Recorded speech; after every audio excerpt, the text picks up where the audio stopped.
terus dia mobilisasi, terus penaklukan, eksploitasi, hubungan fungsional, nasional, dan yang pasti unsustainable, dia tidak berkelanjutan. Nah, setelah seiringnya waktu, akhirnya paradigma ini berubah menjadi people-centered development. Nah, people-centered development inilah yang sekarang kita sebut sebagai pengembangan masyarakat. Nah, ciri-cirinya apa sih kalau misalnya paradigmanya itu udah people center development? Jadi kalau paradigmanya itu people center development, dia itu sudah tidak sentralisasi lagi, tapi dia sudah desentralisasi. Lalu yang poin penting lagi di sini adalah dia pasti berpartisipasi, pasti ada yang namanya itu partisipasi di antara anggota-anggota komunitasnya. Lalu ada yang namanya di sini pemberdayaan. Jadi di sini tidak ada lagi yang namanya menaklukkan satu dengan yang lain, yang kuat menaklukkan yang lemah, tidak, tapi memberdayakan yang belum mampu gitu, yang belum berdaya. Terus adanya pelestarian, jejaring sosial, teritorial, keswadayaan lokal sama. Nah, ini yang pasti itu adalah dia berkelanjutan atau sustainable. Lalu kalau dijelasin lagi apa tuh namanya, kalau di sini itu singkatnya production center development itu suatu paradigma pengembang masyarakat yang fokusnya itu adalah bagaimana ke hasil dari pengembangan masyarakat itu, bukan ke orang-orangnya. Jadi misalnya gini, kalau misalnya untuk contohnya dalam suatu program nih, kan banyak ya program-program pemerintah di dalam pengembangan masyarakat, misalnya memberdayakan petani atau buruh tani, buruh kelapa sawit deh misalnya, memberdayakan buruh kelapa sawit gitu. Nah, mereka itu kalau misalnya masih pakai paradigma production center development, fokus mereka itu bagaimana program itu berjalan dengan baik, udah selesai. Mereka nggak ada memikirkan, buruhnya benar-benar jadi lebih lebih mandiri sekarang. Oh, mereka lebih bisa memanfaatkan sumber daya yang ada sekeliling mereka. Mereka nggak memikirkan itu. Itu kalau misalnya paradigma yang dipakai adalah production center development. Tapi kalau misalnya yang dipakai sudah berubah paradigmanya menjadi people itu berarti fokusnya, intinya itu adalah paradigma yang memfokuskan pada orangnya. Bagaimana orang-orangnya itu berproses dari yang awalnya tidak berdaya menjadi berdaya. Nah, itulah perbedaan di antara kedua paradigma ini. Kalau dulu zaman saya masih kuliah, ini tuh paling urgent keluar ujian, tapi nggak tahu sih kalau sekarang ya, karena kan udah beda generasi. Terus kalian juga ujiannya sekarang kalau nggak salah pilihan ganda, kalau saya dulu esai, dan itu analisisnya luar biasa. Nah itu guys, itu perbedaan dari paradigma tadi. Terus, nah seperti yang dijelaskan oleh teman kita tadi, Angel ya kalau nggak salah, itu sebenarnya udah benar konsep komunitasnya. Dan di sini saya mau lebih ini aja sih, lebih mentegaskan. Jadi kalau misalnya komunitas itu orang-orang yang mereka tuh memiliki kepentingan bersama atau community of common interest. Jadi tuh mereka tuh memiliki satu kepentingan bersama, baik itu bersifat fungsional maupun itu bersifat teritorial. Fungsional tuh maksudnya secara fungsi mereka atau secara tujuan mereka tuh mempunyai kepentingan bersama, atau bahkan mereka tuh secara teritorial. Kalau secara teritorial berarti kan apakah mereka itu berada di dalam satu tempat tinggal yang sama. Nah, makanya mereka itu disebut komunitas. Bentar. Ya, disebut dengan komunitas. Nah, terus kalau menurut aku mau nanya deh, menurut teman-teman nih, misalnya ada desa A itu sebagian besar 90% warganya atau masyarakatnya itu bekerja sebagai buruh kelapa sawit. Terus ada desa B ini juga berprofesi sebagai buruh kelapa sawit. Nah, kalau menurut teman-teman, desa A sama desa B ini tuh bisa dikatakan komunitas atau enggak? Desa A.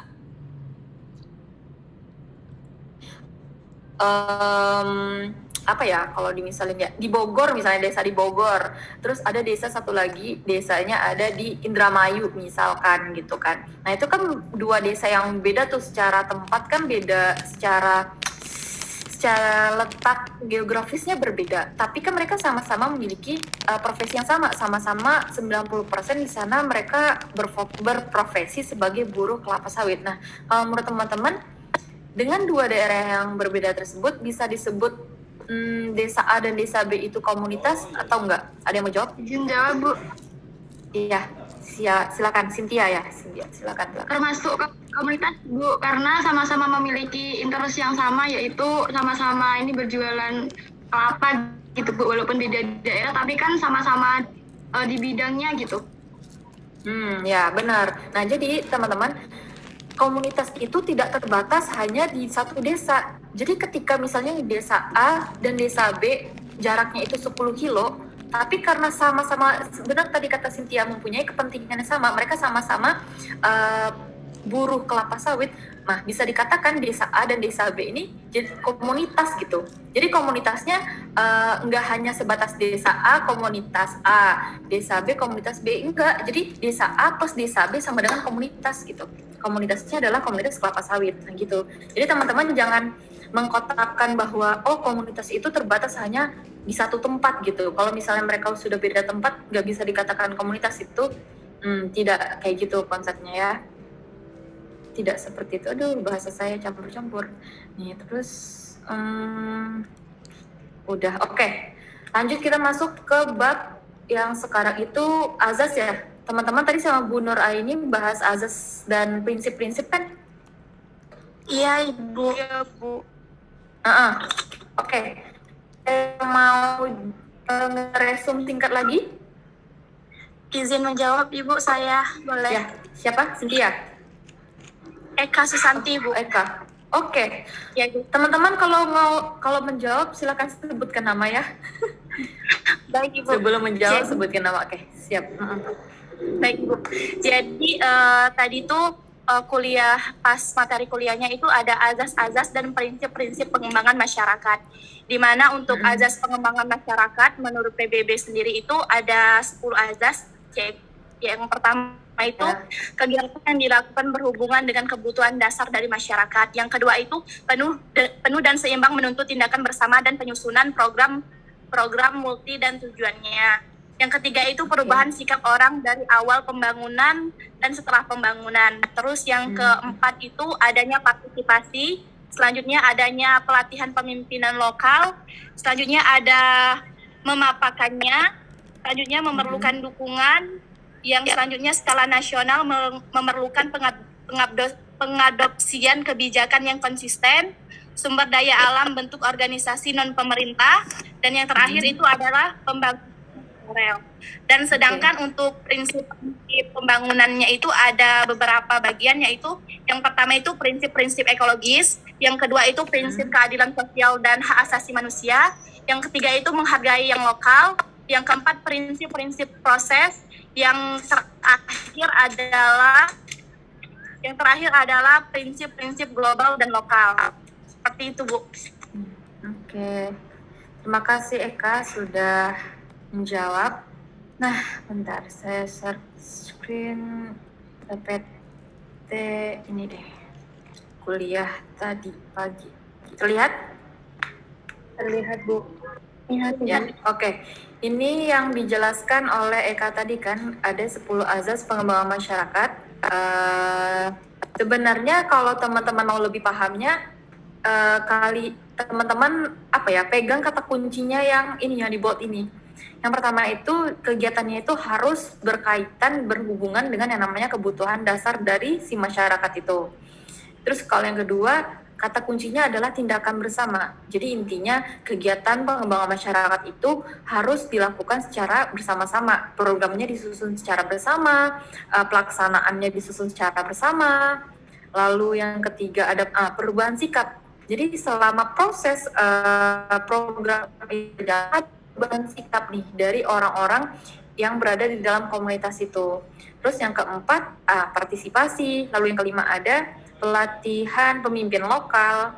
Lalu Yang keenam itu memapankan partisipasi wanita dan kaum muda. Yang ketujuh, adanya dukungan intensif dari pemerintah, intensif dan juga ekstensif. Lalu yang kedelapan, adanya penerapan program-program ini di dalam skala nasional.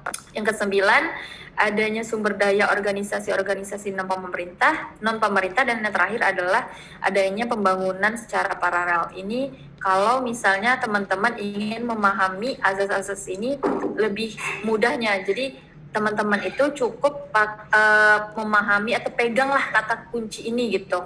Nah, terus kalau misalnya prinsip-prinsip itu dijelasinnya ada 5 ya. Ada 5 tapi ini banyak. Ada 5 tapi beranak nih. Jadi prinsipnya itu kan ada prinsip ekologis. Prinsip ekologis ini ada holisme, berkelanjutan, keanekaragaman, bla bla bla. Sampai yang terakhir juga banyak banget. Bukan. Nih, global dan lokal. Nah, teman-teman untuk mengetahui ini, penjelasan tentang ini bisa cek di file buku yang tadi tuh, share juga sama Bu Nur Aini. Nur Aini sih ya, di grup kuliah. Nah, oke. Karena sudah di sana, jadi saya baru dapat kabar dari Kak Rajib, ternyata teman-teman minggu lalu nggak bahas ya sama Kak Rajib. Oke. Nah, jadi teman-teman untuk ngerjain tugas kelompoknya, ini saya share ininya, saya share pertanyaannya. Wait, ini belum bisa.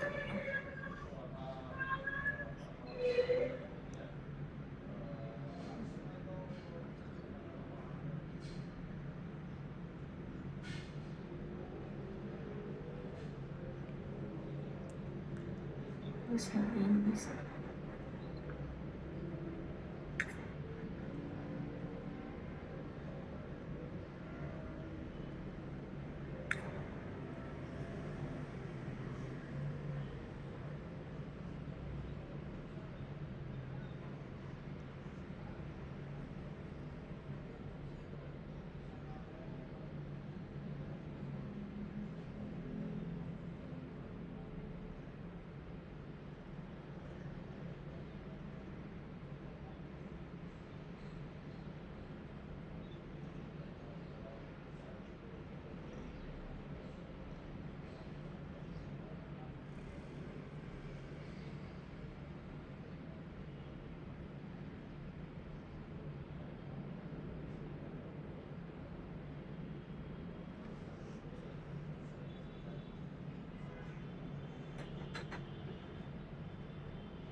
Terlihat teman-teman?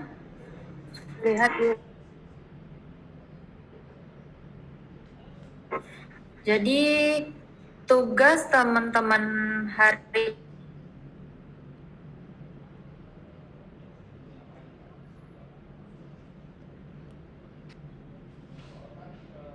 analisislah program atau kegiatan pada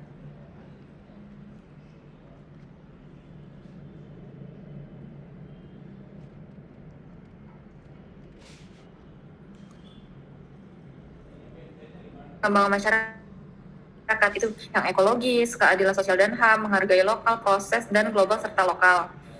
Yang ketiga, berikan rekomendasi dan masukan teman-teman untuk penyempurnaan program atau kegiatan apabila ada program atau kegiatan yang dianalisis itu tidak memenuhi 10 azas dan 5 prinsip pengembangan masyarakat. Nah, jadi maksudnya gini, teman-teman tadi kan sudah belajar nih apa aja 10 azas pengembangan masyarakat. Nah, jadi teman-teman analisis di komunitas itu, 10 azas itu terdapat nggak sih di dalam komunitas yang teman-teman ambil? Misalnya tadi kan, apakah komunitas itu sudah menerapkan atau menjalankan program itu sesuai kebutuhan bersama? Terus apakah sudah ada partisipasi di dalamnya? Apakah ada dukungan? Nah, jadi nggak harus ada 10, Jadi kalau misalnya nggak ada ke 10 azas di dalam komunitas yang teman-teman analisis, itu nggak apa-apa, tapi teman-teman jelasin gitu tuh. Jadi misalnya di komunitas yang kami analisis, dari 10 azas itu hanya memiliki sekian azas, misalnya cuma 5 azas. Nah, teman-teman jelasin azasnya ada A, B, C, D, E. Nah, terus A, B, C, D, E-nya itu disertai bukti. Misalnya gini, contohnya ya, dari komunitas yang kami analisis hanya memiliki 5 azas. Salah satu yang pertama adalah azas kebutuhan program yang dijalankan itu sesuai dengan kebutuhan bersama. Nah, hal ini dibuktikan dengan permasalahan yang dialami oleh komunitas tersebut sama-sama, misalnya kurangnya skill dalam mengolah hasil produksi kelapa sawit, contohnya gitu. Nah, itu kan suatu kebutuhan bersama, atau dalam kata lain permasalahan yang ingin mereka pecahkan secara bersama gitu. Jadi teman-teman dari 10 azas ini ada beberapa azas yang diterapkan di komunitas itu, lalu jelaskan maksud dari setiap azasnya. Begitu juga untuk yang prinsip. Tadi kan di dalam slide ekologis itu banyak ya, ekologis itu ada banyak pilihannya tuh anak-anaknya. Nah, teman-teman jelasin berdasarkan yang ini, kalau secara ekologis yang mana sih anak-anakannya itu yang masuk gitu. Terus yang dipakai di dalam komunitas teman-teman. Terus kalau di dalam prinsip keadilan sosial dan HAM itu kan juga punya anak-anaknya tuh. Nah, dari anak-anaknya itu mana sih yang dipakai di dalam komunitas teman-teman gitu. Terus yang terakhir, masukan dari teman-teman. Kalau ini sih nggak ada yang benar, nggak ada yang salah ya. Untuk yang nomor 3 itu benar-benar gimana teman-teman memandang apakah program itu sebenarnya sudah bagus, menerapkan azasnya atau prinsipnya sudah sesuai 10 dan 5, atau masih kurang. Nah, di situ bisa teman-teman komen lah, kritisi gitu. Sampai di sini ada pertanyaan? Kak, aku izin tanya. Ya. Izin tanya berkaitan dengan ini, Kak. Kan ada 10 asas pengembangan masyarakat. Nah, Ya. Contohnya. Jadi pelatihan pemimpin lokal itu seperti ini. Misalnya di dalam komunitas itu tidak ada yang namanya tidak ada yang namanya tingkatan. Misalnya semua itu ya udah sama aja semua anggota gitu-gitu kan. Nggak ada yang namanya ketua, atau nggak ada yang namanya ya ketua, lebih tepatnya nggak ada yang namanya ketua, nggak ada yang wakil. Pokoknya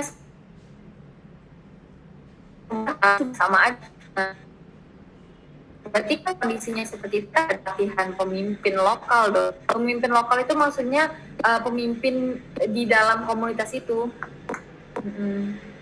Atau memang program mereka itu tidak ada yang mengarah adanya muncul kepemimpinan di dalam komunitas itu gitu. Terima kasih, Kak. Oke. Ada lagi yang mau nanya? Itu outputnya berupa PPT atau GAF atau PDF?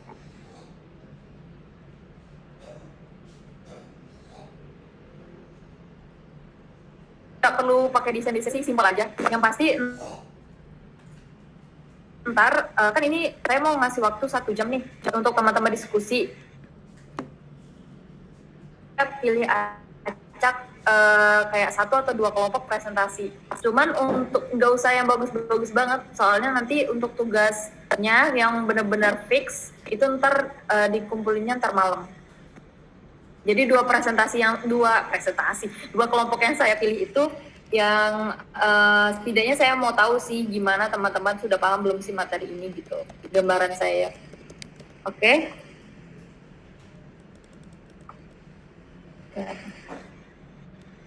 Ini udah ada yang sudah ada yang screenshot mungkin, soalnya saya mau stop share screen. Oke, udah ya, saya stop share. Nah, yang jadi pertanyaan saya sekarang adalah bagaimana caranya kalian berdiskusi. Maksudnya di sini nggak ada ini kan, nggak ada breakout room. Mungkin bisa live dulu Bu, nanti masuk lagi gitu. Nah, oke, boleh. Nih yang saya batasin, jadi sekarang 1:30 lewat 6 menit. setengah dua, setengah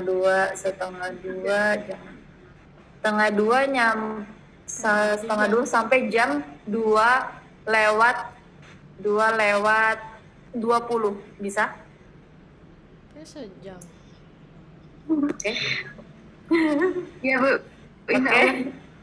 Iya, nggak apa-apa kok kalau misalnya apa ya, nggak semua pertanyaan kejawab kali ini, karena saya juga sadar ini ada sedikit miskom lah antara saya dengan Kak Rajib kan. Seharusnya tugas ini tuh dikerjainnya maksudnya setelah kalian praktikum minggu lalu. Jadi hari ini tinggal presentasi seharusnya. Cuman ya gitu. Jadinya kalian kerjain. Jadi bisanya aja dulu.